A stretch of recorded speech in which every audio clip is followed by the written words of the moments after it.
Pregnancy complication ಕೂಡ ತುಂಬಾ ಆಗ್ತಿದೆ. ಒಂದು ತಾಯಿ ಜೀವ ಕಳ್ಕೊಂಡಾಗ್ಲೇನೆ ಈ ಥರ ಎಲ್ಲ ಆಗಿತ್ತು ಅಂತ. ಈಗ ಮಿಸ್ಕ್ಯಾರೇಜಸ್ಗಳು ಕೂಡ ಜಾಸ್ತಿ ಆಗ್ತಾ ಇದೆ. Each case is different. ಒಂದು ಹೆಲ್ದಿ ಪ್ರೆಗ್ನೆನ್ಸಿಗೆ ಅಡ್ವೈಸಸ್ ಕೊಡೋದಾದ್ರೆ ಏನು ಹೇಳ್ತೀರಾ? Pregnancy is not A disease. ಎರಡನೇ ಮಗುನ ಮಾಡ್ಕೊಳ್ಳೋದಕ್ಕೆ ಎಷ್ಟು ಏಜ್ ಗ್ಯಾಪ್ ಇದ್ರೆ ಬೆಟರ್? ಗರ್ಭಕೋಶ ಒಂದು ಡೆಲಿವರಿ ಆದಮೇಲೆ ಅದು ರಿಕವರ್ ಆಗಲಿಕ್ಕೆ 18 ತಿಂಗಳುಗಳು ಬೇಕು. ಪ್ರೆಗ್ನೆನ್ಸಿ ಜರ್ನಿನ ನಾವು ಅನುಭವಿಸೋದಕ್ಕೆ ಇದರ್ is right age? Best age is between. Pregnancy complication ಕೂಡ ತುಂಬ ಆಗ್ತಿದೆ ಮಹಿಳೆಯರಲ್ಲಿ. ಅಫ್ಕೋರ್ಸ್ ಈಗ ನಮಗೆ ಟೆಕ್ನಾಲಜಿ ಇಷ್ಟೊಂದು ಇಂಪ್ರೂವ್ ಆಗಿರೋದ್ರಿಂದ ಮೊದಲೇ ಡಿಟೆಕ್ಟ್ ಮಾಡ್ಬೋದು ಏನು ಸಮಸ್ಯೆ ಇದೆ ಅಂತ. ಬಟ್ ಎಲ್ಲೋ ಒಂದು ಕಡೆ ಯಾಕೆ ಇಷ್ಟು ಪ್ರಮಾಣದಲ್ಲಿ ಕಾಂಪ್ಲಿಕೇಶನ್ಸ್ ಜಾಸ್ತಿ ಆಗ್ತಿದೆ ಹಿಂದೆ ಹೋಲಿಸಿದ್ರೆ? ಅಥವಾ ಹಿಂದೆ ಇತ್ತಾ, ನಮಗೆ ಗೊತ್ತಾಗ್ತಿರ್ಲಿಲ್ವಾ? ಹಿಂದೆ ಜಾಸ್ತಿ ಇತ್ತು.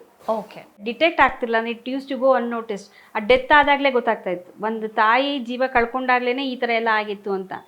ಅಂದರೆ ಅವ್ಳಿಗೆ ಸರಿಯಾಗಿ ಡಯಾಗ್ನೋಸ್ ಆಗಲಿಲ್ವೋ, ಅಥವಾ ಟ್ರೀಟ್ಮೆಂಟ್ ಸಿಕ್ಕಿರಲ್ವೋ, ಅಥವಾ ಟೈಮಿಗೆ ಸರಿಯಾದ ಹಾಸ್ಪಿಟ್ಲಿಗೆ ತಲುಪಿಸಿರಲ್ಲ. ಈ ಥರ ಕಾರಣಗಳಿಂದ ಇರ್ತಿತ್ತು ಮೊದಲು. ಈಗ ಆ ಥರ ಇಲ್ಲ. ಈಗ ಸರ್ಕಾರದ ವತಿಯಿಂದ ಏನಾಗ್ತಿದೆ ಅಂದರೆ, ಅದು ಹೇಳಿದ್ನಲ್ಲ, ಪ್ರೆಗ್ನೆನ್ಸಿ ಸ್ಟಾರ್ಟ್ ಆದಾಗಲಿಂದ ಡೆಲಿವರಿ ಆಗಿ ಮನೆ ಕಳಿಸೋ ತನಕನೂ ಎಲ್ಲ ಫೆಸಿಲಿಟಿಗಳನ್ನೂ ಅವರಿಗೆ ಕೊಡ್ತಾಯಿದ್ದಾರೆ. ಪ್ರೆಗ್ನೆನ್ಸಿ ಕನ್ಫರ್ಮ್ ಆಗ್ತಿದ್ದಂಗೆ ತಾಯಿ ಕಾರ್ಡ್ ಕೊಡ್ತಾರೆ, ಮತ್ತು ಮಾತ್ರೆಗಳು ಏನೇನು ತೊಗೋಬೇಕು, ಹೈ ರಿಸ್ಕ್ ಇದೆಯಾ ಇಲ್ವಾ ಎಲ್ಲ ಎವ್ಯಾಲ್ಯೂಷನ್ ಆಗ್ತದೆ. ಅವಳು ಹೈ ರಿಸ್ಕ್ ಇದ್ದಾಳೆ, BP ಇದೆ, ಶುಗರ್ ಇದೆ, ಅಥವಾ ಹಾರ್ಟ್ ಪ್ರಾಬ್ಲಮ್ ಇದೆ, ಅನಿಮಿಯಾ ಇದೆ ಅಂದರೆ ರಕ್ತದ ಇಂಜೆಕ್ಷನ್ಗಳನ್ನೂ ಕೊಡ್ತಾರೆ. ಎಲ್ಲ ಹಾಸ್ಪಿಟ್ಲ್ಗಳಲ್ಲೂ ಅದು ಸಪ್ಲೈ ಇರ್ತದೆ. ತುಂಬ ಅನೀಮಿಯಾ, ಬೇರೆ ಕಾರಣಗಳಿಂದ ಅನೀಮಿಯಾ, ಬರೀ ನ್ಯೂಟ್ರಿಷನಲ್ ಅಂದರೆ ಊಟ ತಿಂಡಿ ಸರಿಗೆ ಸೇರದೆ ಅನಿಮಿಯಾಗಿನ್ನ ಬೇರೆ ಕಾರಣಗಳಿಂದ ಇರುತ್ತೆ. ಆ ಥರ ಇದ್ದರೆ ಅದನ್ನು ಎವ್ಯಾಲ್ಯೂಷನ್ ಎಲ್ಲ ಆಗ್ತದೆ. ಮೊದಲೇ ಡಿಟೆಕ್ಟ್ ಆಗೋದ್ರಿಂದ, ಅಂದರೆ ಆ್ಯಂಟಿನೇಟಲ್ ಕೇರಲ್ಲಿ, ಅಂದರೆ ಗರ್ಭಿಣಿ ತಪಾಸಣೆ ಟೈಮ್ಗಳಲ್ಲೇ ಈ ಹೈರಿಸ್ಗಳು ಡಿಟೆಕ್ಟ್ ಆಗೋದ್ರಿಂದ ಮೊದಲೇ ಡೆಸಿಗ್ನೇಟ್ ಮಾಡ್ತಾರೆ ಎಲ್ಲಿ ಈ ತಾಯಿ ಇವಳು ಎಲ್ಲಿ ಹೋಗಿ ಡೆಲಿವರಿ ಆಗಬೇಕು.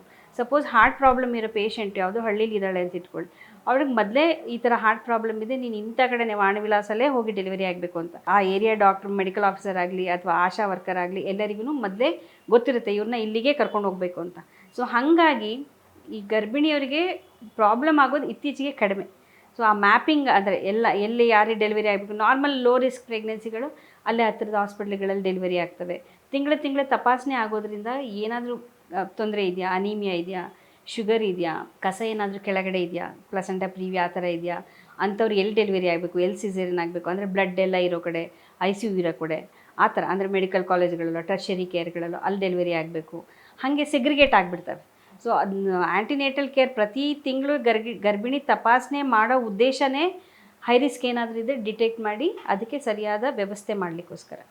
ಇದೆಲ್ಲ ವ್ಯವಸ್ಥೆಗಳು ಬಂದಿರೋದ್ರಿಂದ ಹೆಚ್ಚಿನ ಭಾಗ ತಾಯಂದಿರ ಸಾವು ಕಡಿಮೆ ಆಗಿದೆ.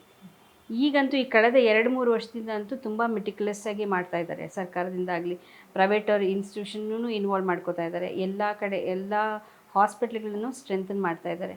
ಸೊ ಹಾಗಾಗಿ ಮಾರ್ಟಾಲಿಟಿ ರೇಟ್ ಎಸ್ಪೆಷಲಿ ಕರ್ನಾಟಕದಲ್ಲಿ ಕಡಿಮೆ ಆಗಿದೆ. ಈಗ ನೀವು ನೋಡಿದಾಗೆ ದ ಮೋಸ್ಟ್ ಕಾಮನ್ ಕಾಂಪ್ಲಿಕೇಶನ್ಸ್ ಏನು ಪ್ರೆಗ್ನೆನ್ಸಿಯಲ್ಲಿ ಬರ್ತಾ ಇರುವಂಥದ್ದು ನೀವು ಕಂಡ ಹಾಗೆ? ಮೋಸ್ಟ್ ಕಾಮನ್ ಈಸ್ ಅನೀಮಿಯಾ, ರಕ್ತಹೀನತೆ. ಹೆಚ್ಚಿನ ಭಾಗ ಹೆಣ್ಣುಮಕ್ಕಳಲ್ಲಿ ರಕ್ತಹೀನತೆ ಇರುತ್ತೆ. ನೀವು ಅವರಿಗೆ ಮಾತ್ರೆ ಕೊಟ್ಟಿರ್ತೀವಿ, ತೊಗೊಳ್ಳಲ್ಲ ಸರಿಯಾಗಿ, ಮತ್ತು ಊಟ ತಿಂಡಿ ಬಗ್ಗೆ ಎಲ್ಲ ಅರಿವು ಹೇಳಿರ್ತೀವಿ, ಅದು ತೊಗೊಂಡಿರಲ್ಲ. ಅದಕ್ಕೆ ಪ್ರತಿ ತಿಂಗಳು ಬಂದಾಗ ಚೆಕ್ ಮಾಡಿ, ಅವ್ರದ್ದು ಹಿಮೋಗ್ಲೋಬಿನ್ ಚೆಕ್ ಮಾಡಿ, ಅವ್ರ ಮಾತ್ರೆಯಿಂದ ಇಂಪ್ರೂವ್ ಮಾಡ್ಬೋದಾ ಅಥವಾ ಇಂಜೆಕ್ಷನ್ ಸ್ಟಾರ್ಟ್ ಮಾಡಬೇಕಾ. ರಕ್ತದ ಇಂಜೆಕ್ಷನ್ IV ಕೊಡ್ತೀವಿ, ಪೇರೆಂಟಲ್ ಐರನ್ ಥೆರಪಿ ಕೊಡ್ತೀವಿ. ಅದು ಕೊಟ್ಟರೆ ಇಂಪ್ರೂವ್ ಆಗುತ್ತಾ, ಅಥವಾ ತೀರಾ 9 ತಿಂಗಳು ಹತ್ತತ್ರ ಆಗೋದಾಗ ತುಂಬ ರಕ್ತಹೀನತೆಯಿಂದ ಬರ್ತಾರೆ, ಅಂಥವರಿಗೆ ರಕ್ತನೇ ಕೊಡಬೇಕಾಗ್ತದೆ. ಅಂಥವ್ರನ್ನ ಅಡ್ಮಿಟ್ ಮಾಡಿ ರಕ್ತ ಕೊಟ್ಟು ಸೇಫಾಗಿ ಡೆಲಿವರಿ ಮಾಡಿ ಅದೆಲ್ಲ ಇಂಪ್ರೂವ್ ಆದಮೇಲೆ ಮನೆಗೆ ಕಳಿಸ್ತೀವಿ. ಕೆಲವು ಟೈಮ್ ಏನಾಗ್ತದೆ, ತುಂಬ ಈ ಥರ ರಕ್ತಹೀನತೆ ಇರೋರು ಹೆರಿಗೆ ನೋವಲ್ಲಿ ಸರಿಯಾದ ಜಾಗದಲ್ಲಿ ಸರಿಯಾದ ಹಾಸ್ಪಿಟ್ಲಿಗೆ ಹೋಗಿರಲ್ಲ, ಯಾವುದೋ ಬೇರೆ ಏನೂ ಫೆಸಿಲಿಟಿ ಇಲ್ಲದೆ ಇರೋ ಕಡೆ ಹೋಗಿರ್ತಾರೆ. ಅಲ್ಲಿ ಡೆಲಿವರಿ ಆಗಿ ಬ್ಲೀಡಿಂಗ್ ಆಗಿ ಪ್ರಾಬ್ಲಮ್ ಆಗಿ 1-2-3 ಹಾಸ್ಪಿಟ್ಲ್ ತಿರುಗಿ ದೊಡ್ಡ ಹಾಸ್ಪಿಟ್ಲಿಗೆ ಹೋಗೋಷ್ಟರಲ್ಲಿ ಹೆಚ್ಚಿನ ಭಾಗ ಪ್ರಾಬ್ಲಮ್ ಆಗ್ತವೆ, ಅಂದರೆ ತಾಯಿ ಕಳ್ಕೊಳ್ಳೋಂಥ ಪರಿಸ್ಥಿತಿಗಳು ಬರ್ತವೆ. ಈ ಥರ ಎಲ್ಲ ಆಗದೆ ಇರಲಿ ಅಂತಲೇ ಫಸ್ಟೇ ಅದನ್ನು ಡಿಟೆಕ್ಟ್ ಮಾಡಿ ಅವ್ರನ್ನ ಸರಿಯಾದ ಜಾಗಕ್ಕೆ ತಲುಪಿಸಿ ಸರಿಯಾದ ವ್ಯವಸ್ಥೆಯಲ್ಲಿ ಅವರಿಗೆ ಡೆಲಿವರಿ ಮಾಡಬೇಕು ಅಂತ ಪ್ರೋಟೋಕಾಲ್ ಆಗಿದೆ. ಹಾಗಾಗಿ ಹೆಚ್ಚಿನ ಭಾಗ ಈಗ ಕಡಿಮೆ ಅರಿವಿದೆ. ಪ್ರೆಗ್ನೆಂಟ್ ಆಗ್ತಿದ್ದಂಗೆ ಅವ್ರಿಗೆ ಗೊತ್ತು ಹಾಸ್ಪಿಟ್ಲಿಗೆ ಹೋಗಿ ತೋರಿಸ್ಕೋಬೇಕು ಈ ಥರ ಪ್ರಾಬ್ಲಮ್ ಆದರೆ. ಯಾಕಂದರೆ ಮೀಡಿಯಾಗಳಲ್ಲಾಗಲಿ ಅಥವಾ ಅಕ್ಕಪಕ್ಕ ಹೇಳೋದಾಗಲಿ ನೋಡಿ ಆಗಲಿ ಎಲ್ಲರಿಗೂ ಈಗ ಇದಿದೆ, ಅರಿವಿದೆ. ಹಾಗಾಗಿ ಗೊತ್ತಾಗ್ತದೆ. ಅರಿವಿರೋದ್ರಿಂದ ಅವರು ಇದು ಮಾಡ್ಕೋತಾರೆ, ಹೋಗಿ ತಪಾಸಣೆ ಮಾಡ್ಕೋತಾರೆ. ಸೊ ಹೆಚ್ಚಿನ ಭಾಗ ಆ ಥರ ಪ್ರಾಬ್ಲಮ್ ಆಗೋದಿಲ್ಲ. ತುಂಬ ಕಾಂಪ್ಲಿಕೇಶನ್ ಇತ್ತೀಚೆಗೆ ಜಾಸ್ತಿ ಆಗಿರೋದ್ರಿಂದ ಏನಂದರೆ BP ಜಾಸ್ತಿ ಆಗ್ತದೆ, ಪ್ರೆಗ್ನೆನ್ಸಿ ಇಂಡ್ಯೂಸ್ ಹೈಪರ್ಟೆನ್ಷನ್ ಅಂತೀವಿ, ಆ ಕಾಂಪ್ಲಿಕೇಶನ್ಸ್ ಜಾಸ್ತಿ ಆಗಿದೆ. ಅದರಿಂದ ಏನು ಪ್ರಾಬ್ಲಮ್ ಆಗ್ತದೆ ಅಂದರೆ, ನಿಮ್ಮ ಕೈ ಮೀರಿದ ಕಾಂಪ್ಲಿಕೇಶನ್ಸ್ಗಳು ಜಾಸ್ತಿ. ಅದು ತಲೆ ರಕ್ತಸ್ರಾವ ಆಗೋದು, ಫಿಟ್ಸ್ ಬಂದು ಕಂಟ್ರೋಲೇ ಇಲ್ಲದೆ ತಾಯಿ ಕಳ್ಕೊಳ್ಳೋವಂಥದ್ದು, ಪಲ್ಮನರಿ ಎಡಿಮಾ ಅಥವಾ ಹೆಂಬಾಲಿಸಮ್ ಇವೆಲ್ಲ ಆಗೋ ಚಾನ್ಸಸ್ ಜಾಸ್ತಿ ಇರ್ತದೆ. ಬಿ ಪಿ ಅಸೋಸಿಯೇಟೆಡ್ ಕಾಂಪ್ಲಿಕೇಶನ್ಸ್ ತುಂಬ. ಬಟ್ ಈ BP ಯಾಕೆ ಜಾಸ್ತಿ ಆಗ್ತಿದೆ ಮೇಡಮ್ ಜಾಸ್ತಿ ಹೆಣ್ಮಕ್ಳಲ್ಲಿ? ಸ್ಟ್ರೆಸ್ಸಿಂದನೂ ಆಗ್ತದೆ, ಲೇಟ್ ಪ್ರೆಗ್ನೆನ್ಸಿಯಿಂದನೂ ಆಗ್ತದೆ, ವೇಟ್ ಜಾಸ್ತಿ ಇರೋದ್ರಿಂದನೂ ಆಗ್ತದೆ, ಮತ್ತು ಫ್ಯಾಮಿಲಿ ಹಿಸ್ಟ್ರಿ ಇದ್ರೂ ಆಗ್ತದೆ ಇವೆಲ್ಲ. ಸೊ ಲೇಟ್ ಪ್ರೆಗ್ನೆನ್ಸಿಗಳಿಂದ ಸ್ವಲ್ಪ ಜಾಸ್ತಿನೇ ಆಗ್ತದೆ. ಬಿ ಪಿ ಜಾಸ್ತಿ ಇದ್ದಾಗ ಏನು ಮಾಡ್ತೀವಿ ನಾವು, ವಾರ ಅದಕ್ಕೆ ಟೆಸ್ಟ್ ಮಾಡಿ ಮಾತ್ರೆಗಳು ಹಾಕಿ ಒಂದರಿಂದ ಕಂಟ್ರೋಲ್ ಆಗಿಲ್ಲ ಇನ್ನೊಂದು. ಸೊ ಅಂದರೆ ರೆಗ್ಯುಲರ್ ಇನ್ವೆಸ್ಟಿಗೇಷನ್ ಮಾಡಿಕೊಂಡು ಕಂಟ್ರೋಲ್ ಆಗ್ತಿಲ್ಲ ಅಂದರೆ ಆದಷ್ಟು ಬೇಗ ಡೆಲಿವರಿ ಮಾಡಿಬಿಡ್ತೀವಿ. ಸೊ ನಮ್ಮ ಬಿ ಪಿ ಅದು ಕಂಟ್ರೋಲಿಗೆ ಸಿಗ್ತಾ ಇಲ್ಲ ಅಂದರೆ ತಾಯಿನ ಬೇಗ ಡೆಲಿವರಿ ಮಾಡ್ತೀವಿ, ಅಂದರೆ ಪ್ರಿಟರ್ಮ್ ಡೆಲಿವರಿಗಳು ಜಾಸ್ತಿ ಅಂಥವು NICU ICU ಇರೋ ಕಡೆನೇ ಮಾಡಬೇಕಾಗ್ತದೆ. ಸೊ ಅಂಥವ್ರಿಗೆ ಮೊದಲೇ ಮೋಟಿವೇಟ್ ಮಾಡಿ ಇಂಥ ಕಡೆನೇ ಹೋಗಿ ಡೆಲಿವರಿ ಮಾಡಿಸ್ಕೋಬೇಕು ಇದನ್ನೆಲ್ಲನೂ ಹೇಳಿ ಅರಿವು ಮಾಡಿಕೊಟ್ಟಿರ್ತಾರೆ. ಮೊದಲೆಲ್ಲ ಅನೀಮಿಯಾ ಜಾಸ್ತಿ ಇರ್ತಾಯಿತ್ತು, ಇತ್ತೀಚಿನ ದಿನಗಳಲ್ಲಿ BP ಕೂಡ ಜಾಸ್ತಿ ಆಗ್ತದೆ. ಈಗ ನೀವು ಹೇಳಿದಾಗೆ ತಾಯಿಯ ವಯಸ್ಸು ಕೂಡ ಈ ಪ್ರೆಗ್ನೆನ್ಸಿ ಕಾಂಪ್ಲಿಕೇಶನ್ ಒಂದು ಪ್ರಮುಖ ಕಾರಣ. ಹೌದು, ಏಜ್ ಆಗ್ತಾ ಎಲ್ಡರ್ಲಿ ಪ್ರೈಮಿ ಈಸ್ ಎ ಕಾಂಪ್ಲಿಕೇಶನ್. ತುಂಬ teenage pregnancy is also complication. ತುಂಬ 18 ವರ್ಷದ ಒಳಗಡೆ ಇರೋದು ಏನಾಗ್ತದೆ, ಇನ್ನೂ ಪೆಲ್ವಿಸ್ ಡೆವಲಪ್ ಆಗಿರೋದಿಲ್ಲ, ಇನ್ನು ಗರ್ಭಕೋಶ ಕ್ಲೀನಾಗಿ ಮೆಚುರಿಟಿ ಸಿಕ್ಕಿಲ್ಲ, ಬೆಳೆದಿರೋದಿಲ್ಲ.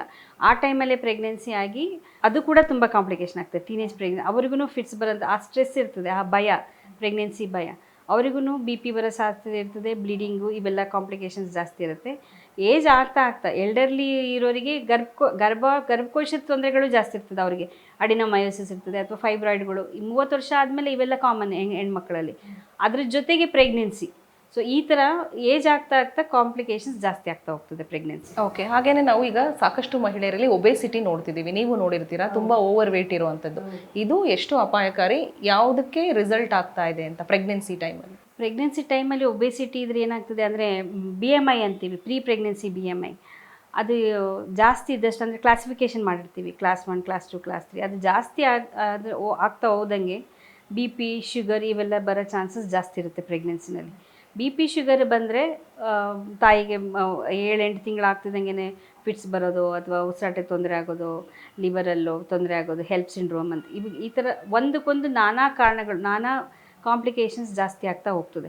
ಸೊ ಹಾಗಾಗಿ ಪ್ರೆಗ್ನೆನ್ಸಿಗೆ ಮುಂಚೆ ನಾವು ವೆಯ್ಟ್ ಅವ್ರು ಕಂಟ್ರೋಲ್ ಮಾಡ್ಕೊಳ್ಳಿ ಅಂತ ಹೇಳ್ತೀವಿ. ಈಗ ಅಂಥವ್ರಿಗೆ ಡೆಲಿವರಿ ಆದಮೇಲೂ, ಈಗ ಡೆಲಿವರಿ ಆದಮೇಲೆ ರಕ್ತ ಹೆಪ್ಪುಕೊಟ್ಕೊಳ್ಳೋದು ಜಾಸ್ತಿ ಅವರಿಗೆ, ದಪ್ಪ ಇರೋರಿಗೆ, ಯಾಕೆಂದರೆ ಮೂಮೆಂಟ್ ಜಾಸ್ತಿ ಇರೋದಿಲ್ಲ ಅಂಥವ್ರಿಗೆ. ತಲೆಯಲ್ಲಿ ಅಥವಾ ಹಾರ್ಟಲ್ಲಿ ಅಥವಾ ಕಾಲಲ್ಲಿ ರಕ್ತ ಹೆಪ್ಪುಕೊಟ್ಕೊಂಡು ಜೀವಕ್ಕೆ ತೊಂದರೆ ಆಗೋ ಚಾನ್ಸಸ್ ಜಾಸ್ತಿ ಇರುತ್ತೆ. ಹಾಗಾಗಿ ಪ್ರೆಗ್ನೆನ್ಸಿಗೆ ಮುಂಚೆನೇ ವೆಯ್ಟ್ ರೆಡ್ಯೂಸ್ ಮಾಡ್ಕೊಳ್ಳಿ ಅಂತ ಹೇಳ್ತೀವಿ.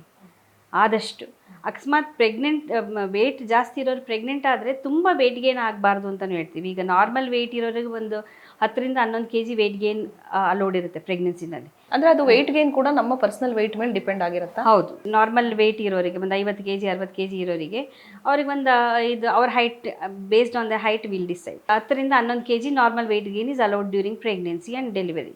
ಬಟ್ ತುಂಬ obesity, class 1 class 2 class 3 obesity ಅಂತೀವಿ, ಮೋರ್ ದ್ಯಾನ್ ಇದಿದ್ರೆ BMI ಜಾಸ್ತಿ ಇದ್ದರೆ 30 ಹಂಗೆಲ್ಲ BMI ಇದ್ದರೆ ಅವರಿಗೆ ರಿಸ್ಟ್ರಿಕ್ಟೆಡ್ ಇರ್ತದೆ. ಅವ್ರ 3ರಿಂದ 5 kg ಒಳಗಷ್ಟೇ ವೆಯ್ಟ್ ಗೇನ್ ಆಗಬೇಕು, ಅಥವಾ ಕ್ಲಾಸ್ 3 ಆ ಥರ ಇರೋರಿಗಂತೂ ಜಾಸ್ತಿ ವೆಯ್ಟ್ ಗೇನೇ ಆಗಬಾರ್ದು ಅಂತ. So will advise the diet also. So ಜಾಸ್ತಿ ಸಲಾಡ್ಸು, ವೆಜಿಟೇಬಲ್ಸು ಆ ಥರದ್ದೇ ಇದು ಹೇಳ್ಕೊಟ್ಟಿರ್ತೀವಿ. Physical activity in between. Now the yoga also, there are so many poses in yoga, they will learn that also.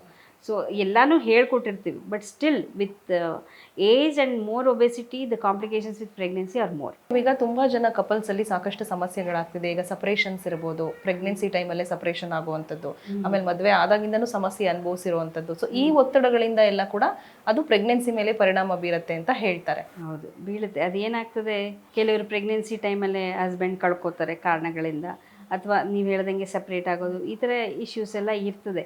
ಅದು ಇಂಡಿವಿಜುವಲ್ ಮೇಲೆ ಹೋಗ್ತದೆ, ಹೇಗೆ ತಗೋತಾರೆ ಅನ್ನೋದು. ಕೆಲವು ಹೆಣ್ಮಕ್ಳು ಧೈರ್ಯವಾಗಿ ನಿಭಾಯಿಸ್ತಾರೆ, ಕೆಲವರು ತಗೊಳ್ಳೋಕ್ಕೆ ಕಷ್ಟ ಆಗ್ತದೆ. ಸೊ ಹಾಗಾಗಿ ಆ ಟೈಮಲ್ಲಿ BP ಜಾಸ್ತಿ ಆಗೋದು, ಇದ್ದಕ್ಕಿದ್ದಂಗೆ ರಕ್ತಸ್ರಾವ ಆಗಿಬಿಡೋದು, ಆ ಥರ ಎಲ್ಲ ಪ್ರಾಬ್ಲಮ್ಗಳು ಜಾಸ್ತಿ ಆಗ್ತವೆ ಅವರಿಗೆ. ಸ್ಟ್ರೆಸ್ ಇಂಡ್ಯೂಸ್ಡ್ ರಿಲೇಟೆಡ್ ಇದು ಪ್ರಾಬ್ಲಮ್ಗಳು ಜಾಸ್ತಿ ಆಗ್ತದೆ. Mentally they will become very disturbed, ಅದೆಲ್ಲ ಪ್ರಾಬ್ಲಮ್ ಆಗ್ತದೆ. Post delivery also depression, postpartum depression ಜಾಸ್ತಿ ಆಗೋ ಚಾನ್ಸಸ್ ಇರುತ್ತೆ ಅವರಿಗೆ. ಸೊ ಅದಕ್ಕೆ ಈಗ ಅದು postpartum depressions a very neglected part.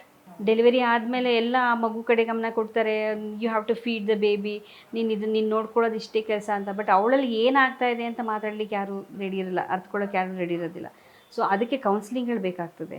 We should support the delivered mother. ಅವರಿಗೆ ಏನು ಬೇಕು ಬೇಡ, ಮೆಂಟಲಿ ಅವ್ರು ದೇ ಶುಡ್ ಬಿಕಮ್ ಈಸ್, ಅವ್ರಿಗೆ ತೊಂದರೆ ಇದೆ ಅದನ್ನು ಮಾತಾಡಿ. ಸೂಸೈಡಲ್ ಟೆಂಡೆನ್ಸಿ ಕೂಡ ಜಾಸ್ತಿ ಆಗಿಬಿಡುತ್ತೆ ಆ ಟೈಮಲ್ಲಿ.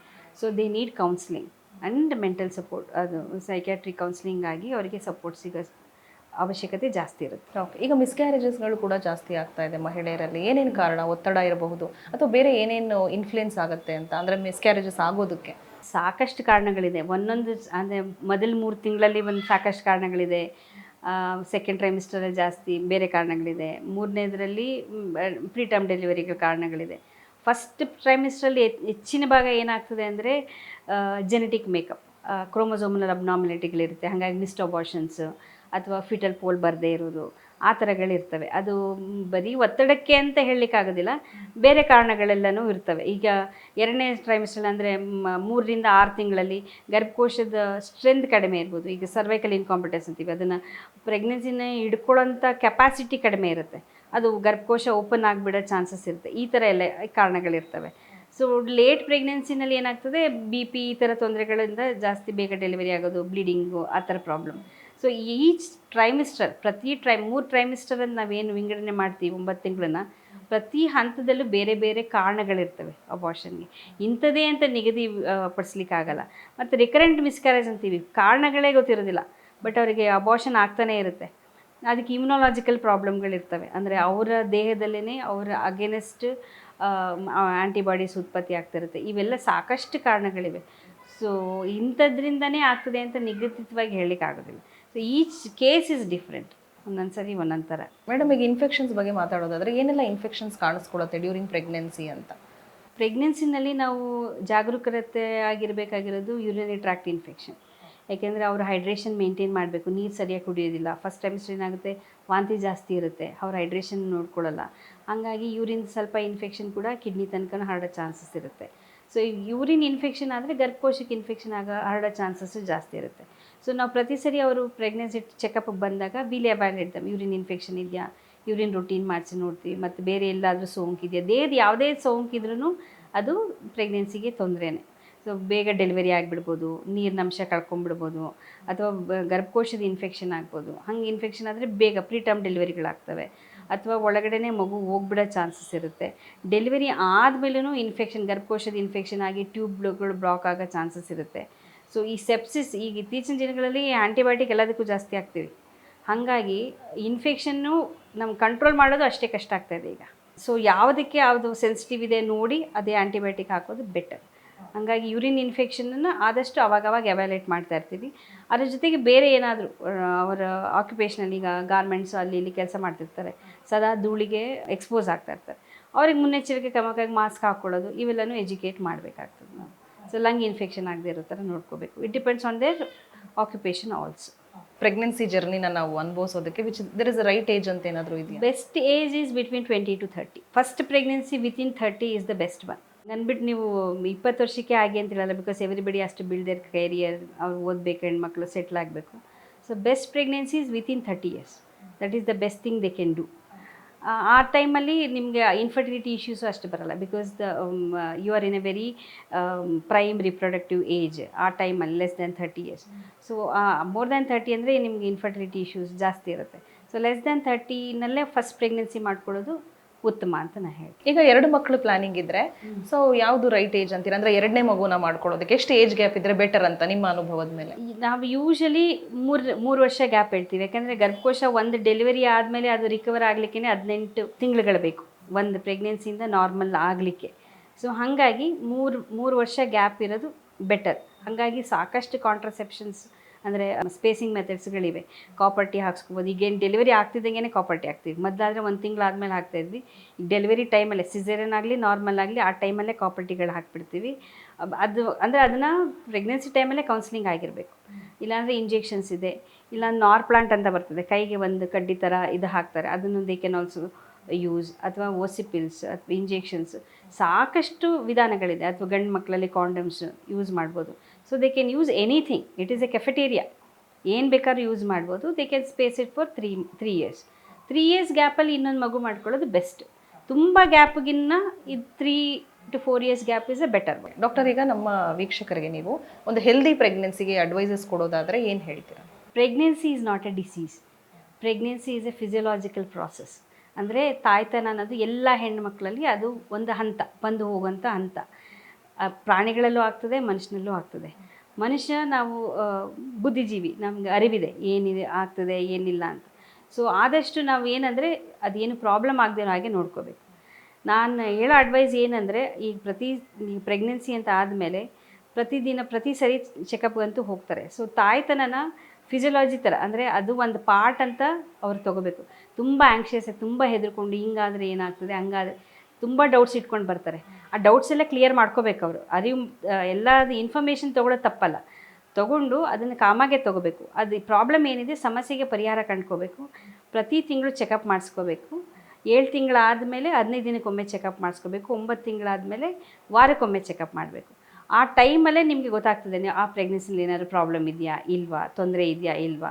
ತೊಂದರೆ ಇಲ್ಲ ಅಂದರೆ ಎಲ್ಲಿ ನೀವು ಡೆಲಿವರಿ ಮಾಡ್ಕೋಬೋದು. ಸೊ ಅದೆಲ್ಲನೂ ನಿಮ್ಮ ಗೈನಕಾಲಜಿಸ್ಟ್, ನಿಮ್ಮ ಡಾಕ್ಟರ್, ನಿಮ್ಮ ಸ್ತ್ರೀರೋಗ ತಜ್ಞ ಯಾರು ಇರ್ತಾರೆ ಅವರು ಅಡ್ವೈಸ್ ಕೊಡ್ತಾ ಇರ್ತಾರೆ. ಹೊರಗಡೆ ಅದು ಇದು ಮತ್ತು ಇಂಟರ್ನೆಟ್ಟಲ್ಲಿ ಗೂಗಲ್ ಮಾಡಿ ನೋಡಿ ಅದೆಲ್ಲನೂ ಕನ್ಫ್ಯೂಸ್ ಮಾಡ್ಕೊಳ್ದೇ ಸ್ತ್ರೀರೋಗದ ತಜ್ಞರು ಏನು ಅಡ್ವೈಸ್ ಕೊಡ್ತಾರೆ ಅದು ತೊಗೊಂಡು ಸೇಫಾಗಿ ಡೆಲಿವರಿ ಮಾಡ್ಕೊಳ್ಳೋದು ಬೆಟರ್ ಅಂತ ಹೇಳಿ. ನೋಡಿದ್ರಲ್ಲ, ಮುಂದಿನ ವಿಡಿಯೋದಲ್ಲಿ ಮತ್ತೊಬ್ಬರು ವಿಶೇಷ ಡಾಕ್ಟರ್ ನಮ್ಮ ಜೊತೆ ಇರ್ತಾರೆ. ಮತ್ತೊಂದು ಹೆಲ್ತ್ ಸಬ್ಜೆಕ್ಟ್ನೊಂದಿಗೆ ನಾವು ನಿಮ್ಮನ್ನು ಭೇಟಿ ಮಾಡ್ತೀವಿ. ಅಲ್ಲಿವರೆಗೂ ನಮಸ್ಕಾರ.